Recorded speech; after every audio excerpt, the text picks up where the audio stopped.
Hello, everybody, and welcome to the Box Pod. I am your host, Danny Howard, and wherever you are, I hope this finds you well.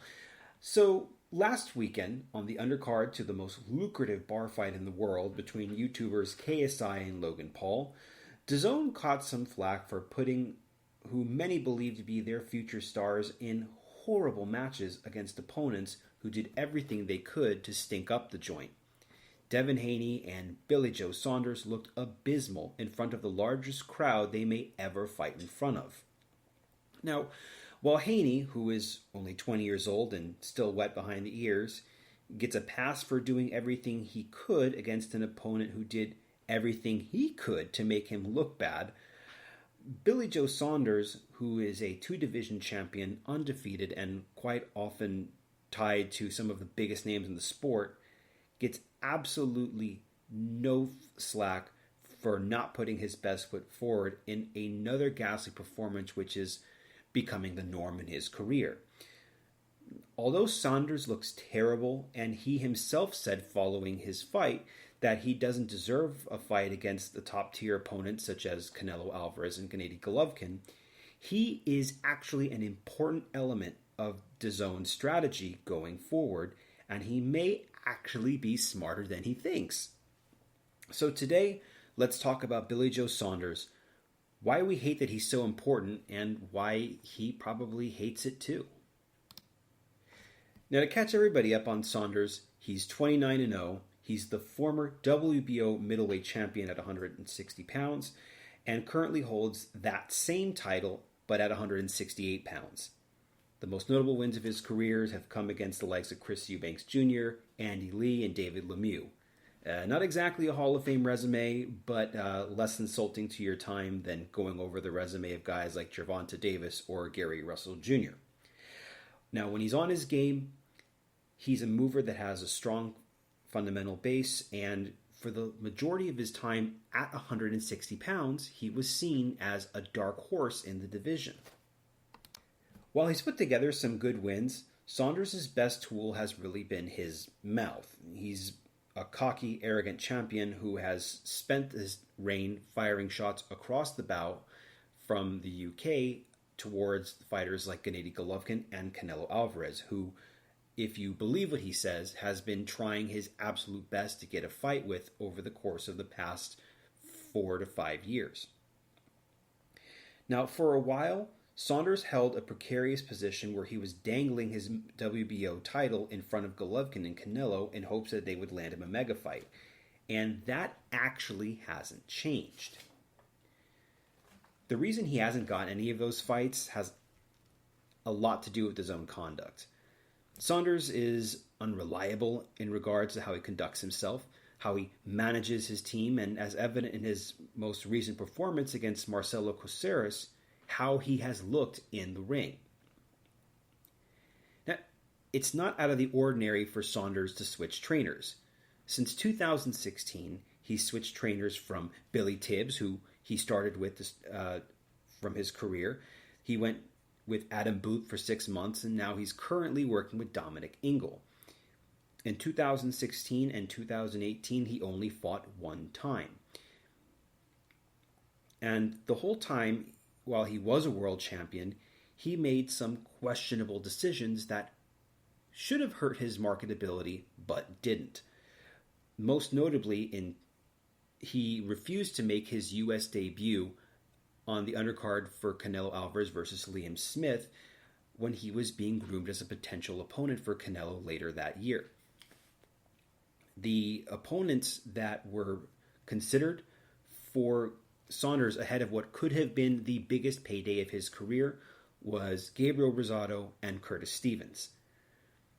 Now, I'm not going to disrespect either fighter, but the whole reason those opponents were offered to him was to set him up with an easy, eye-opening win to better position him for a fight with Alvarez and to make his stateside debut. Gabriel Rosado cuts so easy that his face looks like it fell into a meat grinder after a strong gust of wind. And Curtis Stevens, he's been knocked out by every decent fighter he's been in against. The fact that Saunders didn't take this fight is ridiculous, either one of those fights. That's like me telling you that I am ready to give you $5 million, but you have to either take a shower, clock in on time, or stop giggling when you fart and you say, no, I don't think that works for me. But these bad decisions haven't exactly stopped his momentum. In 2017, Saunders and Golovkin were actually moments away from finalizing a fight that would have taken place in Kazakhstan. But Golovkin deprived the boxing world of the chance of seeing a potential ring walk with Borat when he declined the offer and fought Canelo Alvarez instead for the first of their two contentious fights. Saunders was not left out to dry, though, because later that year he turned in the performance of his career against David Lemieux, and it was that performance against Lemieux that established him as a legitimate contender. That night against Lemieux, everyone knew he was for real. You couldn't have viewed that performance and not think he could give Canelo or Triple G some real trouble.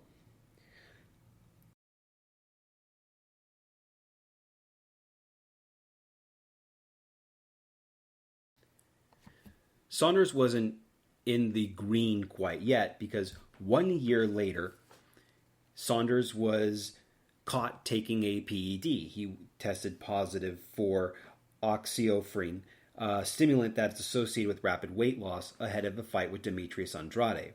Now, instead of denying use of the banned stimulant, Saunders doubled down on his use of the stimulant by saying that while VADA, the organization that tested him, banned the stimulant, the UK had it as an approved supplement, and he should be absolved. Now, his appeal didn't go too well because not only was he suspended for 6 months, but he lost the potential fight with Andrade. He was stripped of his title and had to see potentially another big fight go down his way. And while PEDs and being caught with them is a big deal and it should be very detrimental to a fighter's career, Billy Joe Saunders actually got off this okay. So instead of being punished, Saunders just had to wait 6 months, in which he fought 2 times and ultimately won his second world title just last May and defended it just last weekend. Now, hearing all this, you can probably wonder, why is this guy so important when he's clearly going through the motions, he's lazy, he's not putting everything together like a fighter should at this stage of his career? Well, the reason for that is that Saunders is undefeated, and his world title at 168 makes him an asset for DAZN, who is having trouble trying to find big fights when Gennadiy Golovkin and Canelo Alvarez are having adverse negotiations through the media in actually trying to fight each other. As a matter of fact, Saunders' awful performance last weekend may very well have earned him the shot against Canelo, whether he feels comfortable about his performance or not. Particularly because out of a massive 11-fight contract that Canelo has that is earning him in excess of $365 million, he cannot pick and choose his opponents, as evident from his most recent fight with Sergey Kovalev. DAZN told Canelo that he would either have to fight Kovalev or a third fight with Gennadiy Golovkin. Canelo opted to go up in weight 2 weight classes to fight Kovalev instead of fighting Golovkin a third time, at least right now. Golovkin was also inexplicably rewarded another massive contract with DAZN as well, under the guise that he would get an eventual rematch with Alvarez. But Alvarez shot him down due to the bad blood between the two. Saunders is a pivotal bargaining tool, essentially the middleman that can make this fight happen. Saunders can either fight Canelo for a legitimate 168-pound title, not the bullshit belt that he won from Rocky Fielding last year, and if Canelo wins that fight, he can put the ball in Golovkin's court to make him come up to 168 to get the fight that he has supposedly been begging for.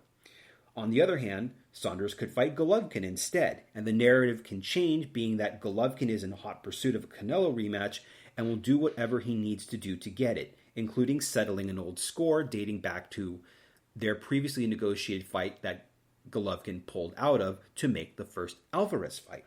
Either way, Billy Joe Saunders comes out winning big here. Other options include facing the winner of Daniel Jacobs versus Julio Cesar Chavez next weekend. Callum Smith could probably be a huge fight in the UK. That could be a lucrative fight, probably the most lucrative fight for him in any scenario.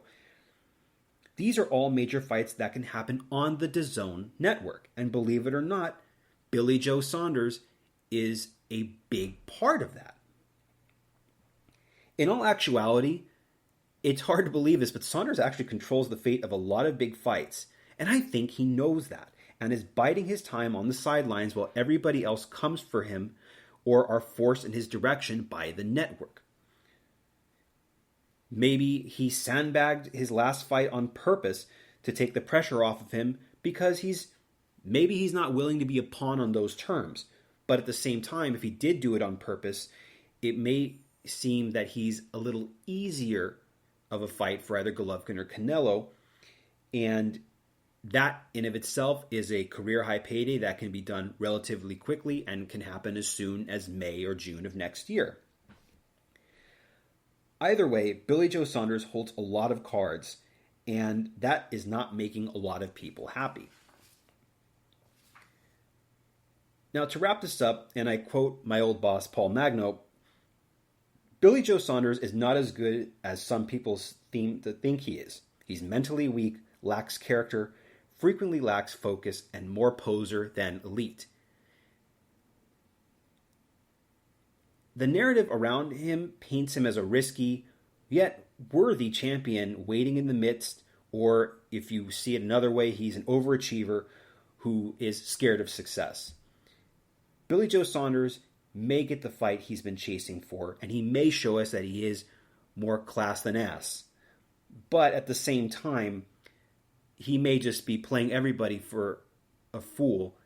But the person who's going to end up on the right side of this when it's all said and done is Billy Joe.